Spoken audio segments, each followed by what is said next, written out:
Hey, what's up guys? Welcome to the video. Today we're going to be talking about how often to lift weights for insane teen natty progressive overload. So basically, how often to lift weights to be able to lift more, to be able to lift more every session. But before we get into that, my name is Noah. I am the founder of Get It Done Fitness, and I made it my mission to help all the young teenage men, just like myself, to get their dream physiques. And there are currently a few seats available in my Teen Transformation Accelerator, where I'm helping all the young teenage men, just like myself, gain insane amounts of muscle and minimal fat and get them closer to their dream physique in 12 weeks. And you are going to get results that much quicker because I've removed all of the mistakes and road bumps and misinformation that I had to deal with navigating it by myself, which you are not going to have to deal with if you navigate it with me. And so if that sounds interesting to you and you think you might be a good fit for that program, go down below and click the link to book a call with me to see if you're a good fit. How often to lift weights for insane teen natty progressive overload, okay? A lot of people, they go into the gym and they lift too often and they're not able to recover to actually train as hard as they could, because we all know that the harder you train, the better, right? You want to go in and train like an absolute animal and be able to go in next time and train harder than last time. They go in, they train hard and whatnot, but they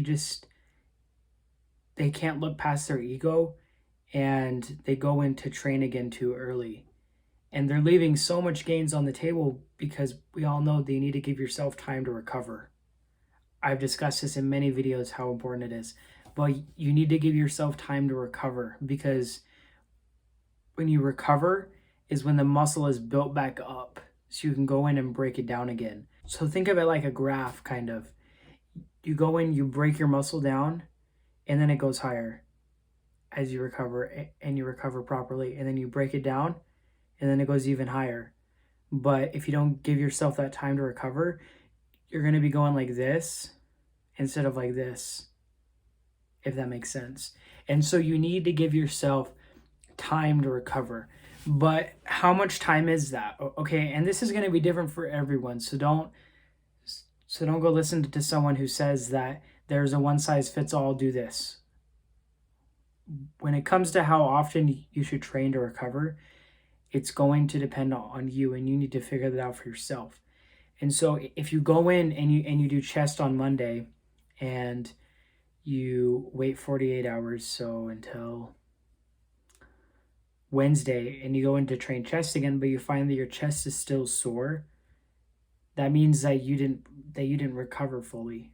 And so for you specifically, at that time in your training or that stage of your training, you would need more recovery, because the longer that you lift, the quicker your body is able to recover. Like if you have a muscle group that you don't train very often, and when you do train it, it's sore for a while, like a lot more than 48 or 72 hours, that's because you just don't train that muscle group often. But the more that you train a muscle group, the more that it's going to get used to that stimulus, and so it's able to recover quicker. And so for you new guys, you're going to be looking at longer rest periods in between your muscle groups. So probably closer to 48, 72 hours. But then for other people who have been training for years, they can probably get away with shorter recovery times because their muscles are used to that. But for most of you, I'm assuming that you're newer to the gym, you're going to be looking at 48 to 72 hours, but you need to find what works for you. And then on top of that too, this goes hand in hand with your training split, okay? Your training split is also going to be different for every one of you, because for some people, certain training splits just work better for what they're doing. Like I used to train push-pull legs, okay? And at one point I even trained chest and back, arms, and then shoulders and legs. So that's 3 days. But these last 3 or 4 months, I've been doing something a lot different. I've been doing squat and bench, and then deadlift, back and shoulders, squat and bench, and then shoulder press, shoulders and back, and squat and bench for 5 days a week.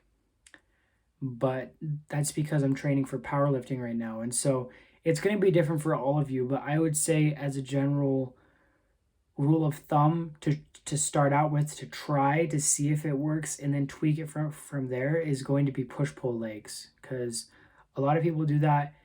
It's pretty, like, it's pretty straightforward, right?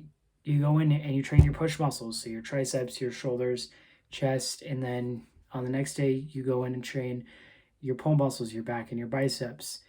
And then on leg day, you train your legs. Go figure.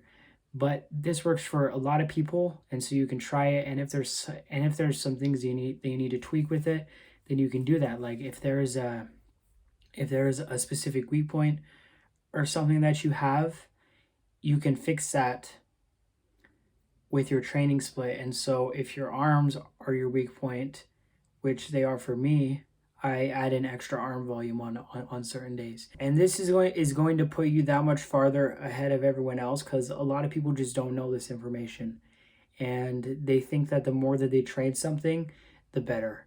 And that is true in some cases, but when it comes to lifting, and especially if you're new, if you're going in and you're training hard, and then you're giving yourself that proper recovery, and you're training hard again, you're doing exactly what you need to be doing. But there is a caveat to this, though.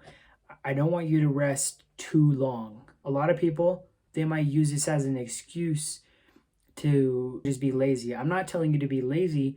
I'm telling you to recover. If you give yourself enough time to recover and then you keep on resting, that's being lazy. And like I was saying, a lot of people just don't know this information. And so if they think that their arms are their weak point, they're going to go in and they're going to train arms every single day. And they're not going to give their arms time to recover. And so their arms are just going to keep on getting sore and sore. And they might get a little bit of growth. Like it might seem like it's working. And sure, it does work. You're going in and training it, right?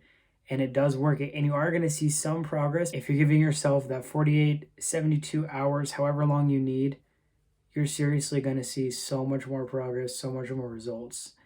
And so go into the gym, train right, train hard, give yourself that time to recover so you can see the most amount of gains possible. If you guys found this information useful, make sure to go down below and hit that subscribe button so I can keep on bringing this information to you. And I will catch you guys in the next one. Always remember to get her done.